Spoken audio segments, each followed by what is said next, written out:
Hello dear students. Today we are going to study The Selfish Giant, the first chapter of your textbook. But before we do that, let's know its summary. Actually एक कहानी है एक selfish gent की, एक स्वार्थी प्राणी की या इंसान की, जिसके पास एक बहुत ही खूबसूरत बगीचा था। तो गांव के बच्चे उसके बगीचे में जा करके खेला करते थे और उन दिनों वो अपने घर पे नहीं हुआ करता था, कहीं पर गया हुआ था। जब वो लौट करके आया और देखा कि बच्चे उसके बगीचे में खेल रहे हैं तो उसको पसंद नहीं आया और उसने बच्चों को अपने बगीचे से निकाल दिया और अपने बगीचे के चारों तरफ एक दीवार खड़ी कर दी और एक नोटिस बोर्ड लगा दिया कि ट्रेसपासर विल बी प्रोसिक्यूटेड। मतलब ये है कि बिना अनुमति के अगर कोई मेरे बगीचे में प्रवेश करेगा तो उसको दंड मिलेगा। अब बच्चे बहुत दुखी हो गए। खैर, इसका रिजल्ट ये हुआ कि नेचर भी नाराज हो गया उस सेल्फिश जेंट से और उसके बगीचे में बसंत नहीं आया, हमेशा वहाँ पतझड़ ही रहा। खैर फाइनली सेल्फिश जेंट को अपनी गलती का एहसास होता है और दोबारा वो बच्चों का वेलकम करता है अपने गार्डन में और इस तरह से नेचर भी खुश हो जाता है उस जेंट के प्रति और सब कुछ ठीक हो जाता है, हैप्पी एंडिंग हो जाती है। ये छोटी सी कहानी है। अब आइए इसको हम डिटेल में पढ़ते हैं। Every afternoon, as they would come from school, the children would go and play in the giant's garden. हर दोपहर के बाद जब बच्चे स्कूल से लौट रहे होते थे तो वो जेंट के गार्डन में जाते थे और वहाँ खेलते थे। It was a large lovely garden with soft green grass. ये एक बड़ा प्यारा बगीचा था जिसमें कोमल और हरी घासें थी। Here and there where the grass stood beautiful,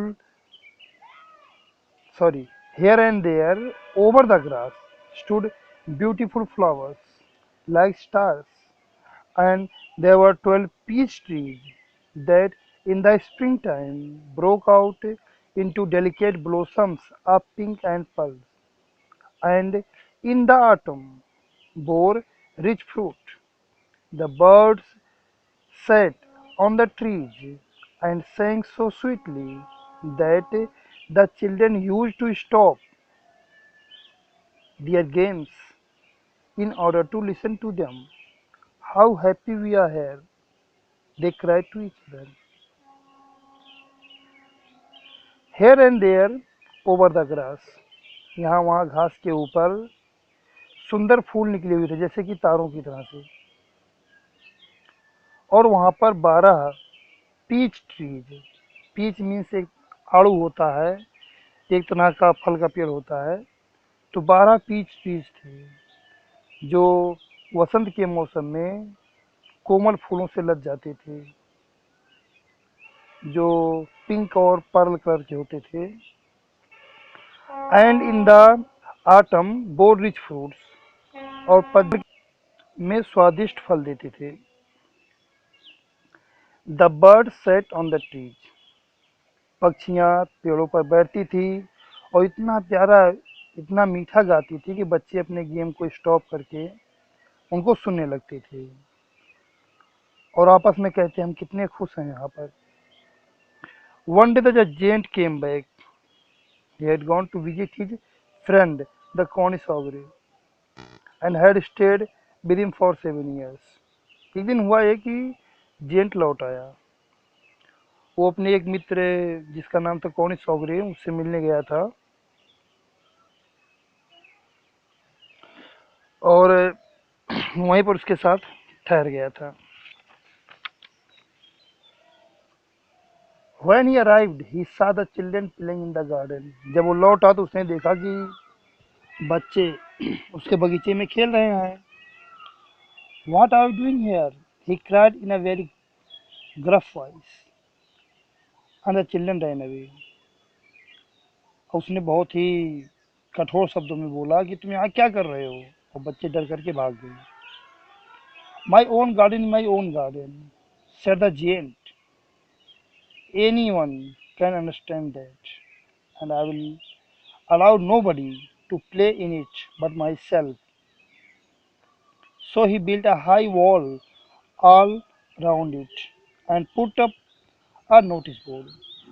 उसने कहा कि मेरा बगीचा मेरा खुद का बगीचा है, और कोई भी इस बात को समझ सकता है, और मैं किसी को भी इसमें खेलने की अनुमति नहीं दे सकता सिवाय खुद के।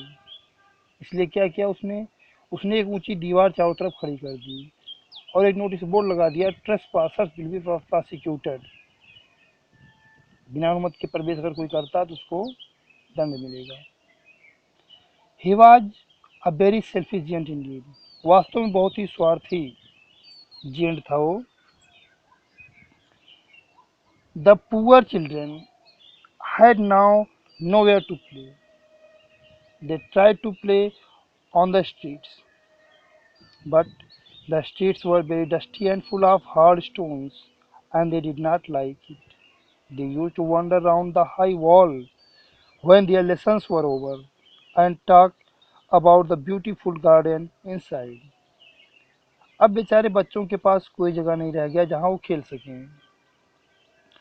वो गलियों में खेलने का प्रयास किए, बट गलियां बहुत ही धूल दूषित थी और वहाँ पर बड़े बड़े चट्टान थे, पत्थर थे, और वे इसको पसंद नहीं करते थे। अब वो ऊंची दीवार के चारों तरफ घूमते, जब उनके पाठ पूरे होते अपना वो होमवर्क पूरा कर लेते थे, फिर वो उस दीवार के चारों तरफ घूमते थे और अंदर के खूबसूरत बगीचे के बारे में बातें किया करते। How happy we were there, they said to each other. वो खुद से कहते कि हम वहाँ कितने खुश थे। Then the spring came, and all over the country there were little blossoms and little birds. तब वसंत का मौसम आया और चारों तरफ गांव में छोटे छोटे फूल खिल गए, छोटी छोटी पक्षियां आ गई। Only the giants, sorry, only in the garden of the selfish giant it was still winter. The birds did not care to sing in it, as there were no children, and the trees forgot to blossom. केवल जीएंट के selfie जीएंट के garden में अभी भी winter था, वहाँ पे spring नहीं आया था। बर्ड्स जो थी वहाँ पे गाने का उनका मन नहीं कर रहा था, क्योंकि वहाँ बच्चे नहीं थे, और जो पेड़ थे वो भी फूल को खिलाना भूल गए। Once a beautiful flower put its head out from the grass, but when it saw the notice board, it was so sorry for the children that it slipped back into the ground again and went off to sleep. एक बार हुआ ये कि एक खूबसूरत फूल घास से बाहर अपना सर निकाला, लेकिन जब उसने नोटिस बोर्ड को देखा तो बच्चों के लिए उसको बड़ा अफसोस हुआ और वापस जमीन में चला गया और सो गया। The only people who were pleased were the snow and the frost. "Spring has forgotten this garden," they cried. "So we will live here all the year round." The snow covered up the grass with her great white claw, and the frost painted all the trees silver. Then they invited the north wind to stay with them, and he came. अब जो लोग खुश हुए थे gent से, वो थे snow और फ्रॉस्ट। उन्होंने कहा कि स्प्रिंग तो इस बगीचे को भूल गया है, इसलिए हम पूरे साल यहाँ रहेंगे। स्नो ने पेड़ों को सॉरी स्नो ने घास को ढक करके, अपने सफ़ेद चादर से वो ढक करके उसे सफ़ेद कर दिया, और फ्रॉस्ट ने सारे पेड़ों को रंग करके चांदी कलर में कर दिया। Then they invited the north wind to stay with them, and he came.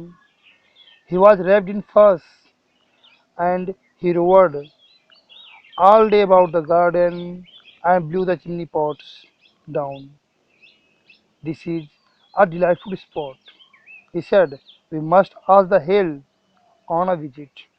So the hail came every day for 3 hours. He rattled on the roof of the castle till he broke most of the slates, and he ran round and round the garden as fast as he could go. He was dressed in grey, and his breath was like ice. अब इसके बाद क्या हुआ कि उन्होंने north wind को invite किया कि आके उनके साथ रहे, तो आया भी। वो पूरे फर्श में रो में लिपटा हुआ था और दिन भर बगीचे में वो दहाड़ता रहता, चिमनी पॉट्स पे बहता। उसने कहा बहुत ही ये बढ़िया स्थान है, हमें हेल को भी बुलाना चाहिए। इसलिए हेल भी आया। हर दिन 3 घंटे तक वो छतों पर खड़खड़ाता रहता कास्टल कि उसने बहुत सारे जो टाइल्स होते, जो स्लेट्स होते, उनको तोड़ डाला। और फिर बगीचे में खूब तेजी से जितना तेज दौड़ सकता था वो दौड़ता था। वो भूरे और भूरे रंग में लिपटा हुआ था, या यूँ कह लीजिए कि भूरे रंग के कपड़े पहना हुआ था, और उसकी जो श्वास थी वो बर्फ जैसी थी। देखिए ये यहाँ पर हेल आया है, फ्रॉस्ट, नॉर्थ विंड होते हैं, लेकिन यहाँ पे उसका पर्सनिफिकेशन हुआ है, तो आप वैसा ही समझिए इसको। I cannot understand why the spring is so late in coming, said the selfish giant, as he sat at the window and looked out at his cold white garden. I hope there will be change in the weather. But the spring never came, nor the summer. The autumn gave golden fruit to every garden, but the giant's garden, she gave none. He is too selfish, he said. So it was always winter there. And the north wind, the hail, the frost, the snow danced about through the trees. अब selfish gent अपने window के पास बैठ करके जब उसने अपने ठंडे सफ़ेद बगीचे को देखा, तो उसने कहा मैं समझ नहीं पा रहा हूँ कि स्प्रिंग आने में इतना विलम्ब क्यों कर रहा है। मुझे उम्मीद है कि मौसम में जल्द ही बदलाव होगा, लेकिन ऐसा हुआ नहीं। स्प्रिंग कभी नहीं आया और ना ही समर आया। ऑटम यानी पतझड़ ने सारे बगीचों को सुनहले फल दिए, लेकिन जेन के गार्डन को उसने कुछ नहीं दिया। उसने कहा कि वो बहुत स्वार्थी है, इसलिए हमेशा वहाँ पे विंटर ही रहा, और नॉर्थ विंड, हेल, फ्रॉस्ट और बर्फ, स्नो, ये सब बगीचे में उसके पेड़ों पर नाचते रहे। One morning the giant was lying awake in bed when he heard some lovely music. It was really only a little linnet singing outside his window. But it was so long since he had heard a bird sing in his garden that it seemed to him to be the most beautiful music in the world. I believe the spring has come at last, said the giant, and he jumped out of bed and looked out. एक सुबह की बात है, एक giant अपने बिस्तर में ऐसे लेटा हुआ था, तो उसने एक बहुत कुछ प्यारा सा म्यूजिक सुना। वास्तव में एक छोटी लिनेट थी, एक तरह की पक्षी होती है, जो उसके खिड़की के बाहर गा रही थी। लेकिन इतने समय बाद उसने किसी पक्षी की आवाज़ सुनी थी अपने बगीचे में, तो उसको लगा ये दुनिया का सबसे खूबसूरत म्यूजिक है। और उसने कहा कि मुझे उम्मीद है, या मुझे ऐसा भरोसा हो गया कि अब स्प्रिंग अंत में आ गया। और अपने बिस्तर से बाहर कूदा और बाहर देखा। लेकिन जब बाहर देखा, उसने क्या देखा? He saw a most wonderful sight. Through a little hole in the wall The children had crept in, and they were sitting in the branches of the trees. In every tree that he could see there was a little child, and the trees were so glad to have the children back again that they had covered themselves with blossoms and were waving their arms gently above the children's heads. अब उसने बहुत ही अद्भुत दृश्य देखा। जो दीवार था garden के चारों तरफ, उसमें एक छोटे से होल से बच्चे अंदर आ गए थे और वो पेड़ों की शाखाओं पर बैठे हुए थे। हर पेड़ जिसको देख सकता था, हर पेड़ में एक छोटा बच्चा बैठा हुआ था। और ट्रीज या पेड़ इतने खुश थे बच्चों को वापस पा करके कि उन्होंने खुद को फूलों से भर लिया था या लाद लिया था, और वो अपने शाखाओं को उनके सर के ऊपर बड़े सज्जनता से, बड़ी कोमलता से घुमा रहे थे, हिला रहे थे। The birds were flying about and twittering with delight, and the flowers were looking up through the green grass and laughing. It was a lovely scene, only in one corner it was still winter. It was the farthest corner of the garden, and in it was standing a little boy. He was so small that he could not reach up to the branches of the trees, and he was wandering all round it, crying bitterly. The poor tree was still quite covered with frost and snow, and the north wind was blowing and roaring over it. Climb up, little boy, said the tree, and it bent its branches down as low as it could. But the boy was too thin. अब पक्षियां उड़ रही थी, चहचहा रही थी आनंदित होकर के। फूल घासों से निकल करके मुस्कुरा रहे थे, हंस रहे थे। बड़ा प्यारा दृश्य था। केवल दूर के एक कोने में अभी भी विंटर था। ये बगीचे का सबसे दूर का कोना था, और उसके नीचे वहाँ एक पेड़ था। उस पेड़ के नीचे कोने में एक छोटा लड़का खड़ा हुआ था। वह इतना छोटा था कि वो पेड़ की शाखा तक नहीं पहुंच सकता था, और वह उस पेड़ की चारों तरफ घूम रहा था और जोर जोर से रो रहा था। बेचारा पेड़ अभी भी फ्रॉस्ट और स्नो से लदा हुआ था या ढका हुआ था, और नॉर्थ विंड उसके ऊपर उड़ रहा था।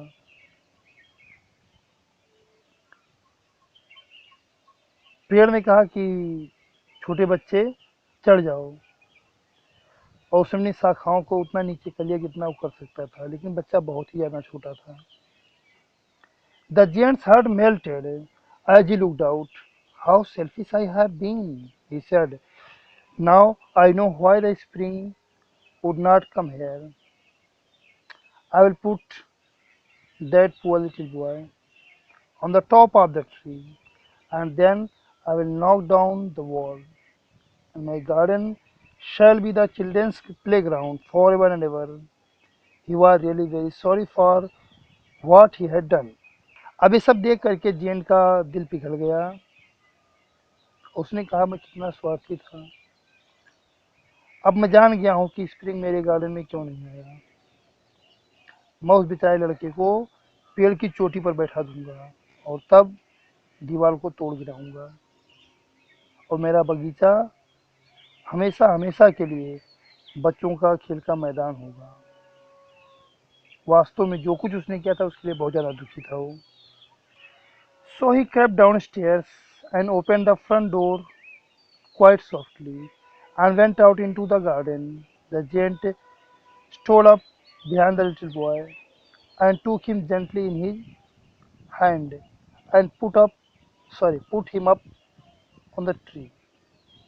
And the tree broke at once into blossom, and the birds came and sang on it. And the little boy stretched out his two arms and flung them round the giant's neck and kissed him. इसलिए वो सीढ़ियों से नीचे आराम से गया और सामने का दरवाज़ा बहुत ही धीरे से खोला और बगीचे में गया। उस छोटे लड़के के पास पीछे जाके उसे बड़ी कोमलता से अपने बाहों में ले लिया और उसको उठा करके पेड़ पे बैठा दिया। तुरंत ही पेड़ में फूल खिल गए, पक्षियाँ आई उस पे गीत गाने लगी और छोटा बच्चा खुश होकर के अपने हाथों को फैला करके उसके गर्दन में टांग दिया और जेंट का चुंबन किया। और दूसरे बच्चे जब ये सब देखे कि जेंट अब दुष्ट नहीं रहा तो भी दौड़ते हुए आए।